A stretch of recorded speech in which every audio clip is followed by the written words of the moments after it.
Welcome, everybody. This is Catholic Owned Live, the Friday show. I'm just making sure we're live everywhere. Perfect. Okay, we're all good. Thank you so much for joining me, guys. Today is Founder Friday here on Catholic Owned Live. I'm your host, Brooke Joyner, the co-founder and CEO of Catholic Owned.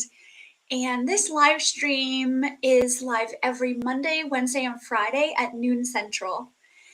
Here we talk about all things building the new Catholic economy. So I hope you'll join me each of those 3 shows every week. Each show has a little different theme, and today is the Friday show. We call it Founder Friday. It's a little bit more of a fun, somewhat more casual show where I share some faith things. We share kind of what's going on behind the scenes and some other, I talk about some of the conversations and things that are happening at Catholic Owned. So thank you so much for joining me today. It's an honor to be with you. I have some fun topics I want to go over with you today. So this actually kind of is a follow-up from the Monday show, which was all about how, as the church, as parish leaders, as just leaders in the church and in the space, supporting Catholic-owned businesses can be a form of evangelization. That was sort of the thesis that I presented on Monday. And this week has been an enlightening and wonderful week. And I kind of want to close the loop on the conversation a little bit. As many of you know, I am taking part in the TEPEC Leadership Institute this year. If you're not familiar with TEPEC Leadership, it's a once-a-year program. It's an 18 sessions over 18 weeks, a wonderful program dedicated to developing lay leaders for civil society. And it's a wonderful program. And yesterday, the topic was evangelization. So you can see how the theme this week, unbeknownst to me, has continuously been about evangelization. And the thing I was reflecting on is, evangelization has multiple steps, right? And the topic was evangelization. The topic of the session last night was evangelization in a post-Christian society, which is such an interesting but obviously true statement and true reality. Pardon me. And so I was, reflecting on how evangelization for Catholic business owners, where does that fit in the whole story in this post-Christian society? And so I had a few thoughts I wanted to share. So with evangelization, one of the presenters was saying that there are 3 stages of evangelization. Oftentimes we think of evangelizing as speaking with someone who is not Catholic and inviting them to become Catholic. But there's multiple stages, and the sort of, there's like the introduction where you're kind of you're becoming friends with them with no purpose other than caring for the person. And then I think there's, I can't remember exactly what he said, but basically there's this progression to them actually becoming Catholic, but then there's that deepening and further catechesis and development of faith and conversion over time. And of course, we're all called to supporting at different phases of that cycle. It really got me thinking that, we all truly, myself first, needs constant conversion. We need continuous catechesis and conversion. And ultimately, we all need to be evangelized constantly in order to achieve our goal, which is sainthood. And that really helped me have some clarity surrounding the work of Catholic Owned. Where does in our work, which is also our apostolate. Sometimes those are separate, but I believe they are the same for myself and my husband. Where does that fit in that cycle of evangelization? Because my question to the presenter was, well, we only serve Catholics. Of course, non-Catholics are more than welcome to use the app to find businesses. And maybe that's a topic for another day, but we're wide open for all Christians, all people of goodwill who desire to find and do business with Catholic-owned businesses. But the businesses that we list are all owned by Catholics.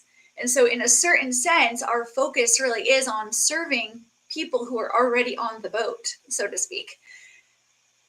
And so where does that fit? Well, it fits quite nicely in that third stage of continuing catechesis and conversion and evangelizing within the relationships with people who are already Catholic.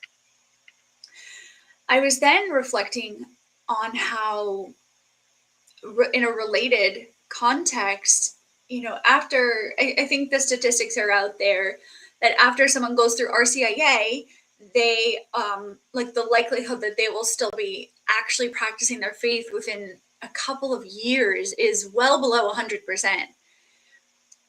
And that's a very dismal statistic, because what it takes to convert is no small ask.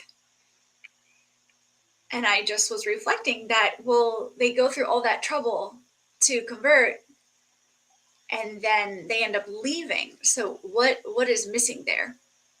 And I kind of see this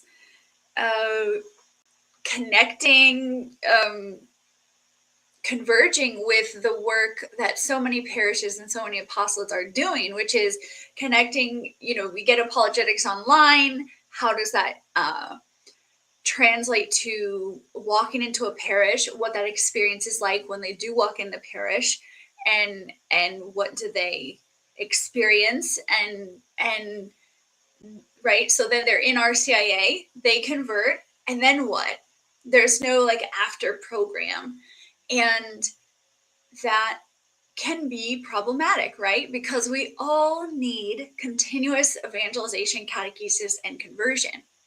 So all of these things were just kind of on my mind this week, working through how evangelization works for me, and in the business that we do, and how we can serve the broader Catholic community. So those are some of the really interesting thoughts I was having yesterday at the course, session 2 with Tepeyac Leadership. Again, I really strongly encourage you, if you're a Catholic professional, to take a look at the program for next year. It is a real blessing, and really incredible people involved with the program. So evangelization is on my mind. The other topic is obviously Lent. Lent is upon us. We have our second Sunday of Lent coming up this weekend, I believe. How is it going for you? Let us know in the comments. I would say for me, I think it's a good Lent. I don't like share the sacrifices or whatever, but I think it's a good Lent. And ultimately, I feel like I've been receiving a lot of graces lately, which is just beautiful. And that kind of leads me into my next topic. Just a fun, exciting, cool thing, and it will touch back to the evangelization piece. So it's a really beautiful thing. Yesterday, we had just immense graces that happened yesterday. And so much so that it caused me to look at what saint day, what feast day it was, because it was so many wonderful, wonderful graces, probably 4, 5, 6 right in a row. And if you're a business owner, that's not every day. you never have 2 great days in a row. And goodness, is that true? But yesterday was a great day. And it was so great. And again, during Lent, I'm receiving these wonderful graces. It was so beautiful. I said, whose feast day is it today? Because something is going on. So I looked up, and I use a planner that has the traditional and the newer calendars feast days on all of the days throughout the year. So I'm always kind of looped in on both calendars, because we attend the Latin Mass, we also attend the Novus Ordo, and we are blessed to have incredible priests at all the parishes nearby. But so I used this planner, and on February 26th, there was no one listed. And I said, okay, I'm gonna search. So my husband, who many of you know, is from Italy. So he obviously does the readings with the Italian calendar. He told me it's Saint Alessandro yesterday. So I read about him, and he obviously was fighting the Arian heresies, but the one in the English, according to EWTN, the English calendar, is a saint I had never heard of. So I want to share him with you because it's really cool. So I think the English pronunciation is Saint Faustinian, and then the Italian is Saint Faustiniano. So he was the second bishop of Bologna, and he obviously was like fighting against Arianism, defending the teachings of affirmed at the Council of Nicaea. But here is the thing that really resonated with me. And it is, so in addition to, this is from EWTN, that's where I'm getting this information. It says, in addition to his doctrinal leadership, St. Faustinian provided pastoral care to a growing Christian population. He encouraged prayer, moral integrity, and fidelity to the sacraments, helping believers live out their faith in daily life. Which, if you're familiar with Catholic Owned, our whole mission is helping Catholics live out their faith in their daily life, up to and including in their purchasing decisions. So the only thing I can deduct from this is that we have a new friend in heaven who apparently has been praying for us, because on his feast day, we received so many incredible graces. And I just thought that was such a beautiful parallel. He encouraged prayer, moral integrity, fidelity to the sacraments, and helped believers live out their faith in daily life. Incredible, right? So it's just one small example of the richness and the beauty and the depth of our faith, the communion of saints who are always praying for us, even if we don't even know about them. I was so grateful to experience that yesterday. That, again, incredible graces received. So much so, I had to look up the saint of the day, and to come to find out that the saint of the day, through his work as a bishop, which is obviously fundamentally different, but the parallel of encouraging people to persevere in prayer, moral integrity, fidelity to the sacraments, and helping believers live out their faith in everyday life, just really blew me away. So I'm feeling so encouraged by that. I hope it's a bit of encouragement for you as well. And then I just wanted to close on, like I said, I kind of touched on that as a business owner. If you're a business owner, you know you can have a great day, wonderful graces, amazing blessings, and the next day can be really hard. And I love to share about the episode I was listening to one time. I believe it was Dave Ramsey, a fireside chat kind of format with Dave Ramsey, Pat Lencioni, and oh dear, Maxwell is his last name. Oh, how embarrassing. I forgot his name. James Maxwell? Okay. Last name Maxwell. Anyway, that's okay. They were talking about how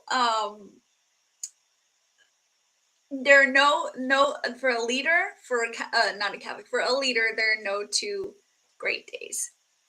And I am so encouraged by that because you can have a great day. And I think the natural thing is, especially as a business leader, building something great, pouring everything that you have into something, especially if it's something that God has asked you to do. The natural goal or expectation is that the day after would also be great, and that you're kind of building this momentum up, and the goal is to just keep amplifying and accelerating that momentum.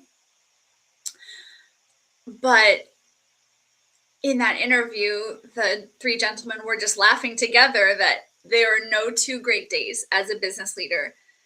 And goodness, isn't that true? The best we can hope for, in my experience, which is not nearly what theirs is a great day and then a good day. It will never be two exceptional days back to back, and that's totally okay. It's totally fine. It's to be expected. So be encouraged if you're having a great day or a great period of time, or you're having a lot of really hard days. Persevere, be encouraged, because the good days will come, as long as you're following what God has asked you to do. It's really up to Him to provide all the things that you'll need. And it's up to you to just serve and be willing to sacrifice and give it your all. So I hope that that's a word of encouragement. It's John Maxwell, by the way. So pardon me on my little forgetful moment there. It's okay. But really learning from others who have been, doing this forever is something I like to do. So anyway, I hope this show has been a little bit of help for you, a little bit of fun, a little bit of encouragement this Friday. It is the end of February already. This is concluding our 4th week of the live stream, and I'm so overjoyed about that. Let us know in the comments if you're enjoying these shows. I really like the shows. I hope they're a blessing for you. Of course, my favorite are the Wednesday shows. So I'll do a quick recap. Catholic Owned Live is live every Monday, Wednesday, and Friday. The Monday show is kind of Monologue Monday. So it's a deep dive on a specific topic, a little bit more academic, a little bit more ideas development in the context of building the new Catholic economy. And so that show is the most serious one of the week. Wednesday is We Wednesdays. So someone from the community joins me live. These are my favorite. If you know me at all, I love to shine a light on our members, on the people in our community. And I'm just so honored to get to share in their journey with them. So the Wednesday show, I get to interview incredible people doing amazing work in the Catholic economy. And then Friday is Founder Friday. That's me hanging out here with you live and just sharing faith, sometimes background, behind the scenes, sometimes what I'm working on, what I'm thinking about, what I'm praying about, and just kind of walking this time liturgically with you. So Founder Fridays are a little more fun going into the weekend. So I hope you'll join me next week. I will be live Monday, Wednesday, Friday, noon Central. And we're actually on 6 different platforms every single time. So wherever you're watching this, we're on Facebook, we're on Instagram, we're on LinkedIn, we are on, X and YouTube. So wherever you're watching this, catch me again on Monday, noon Central. Thank you so much for joining me. God bless you, and have a wonderful weekend.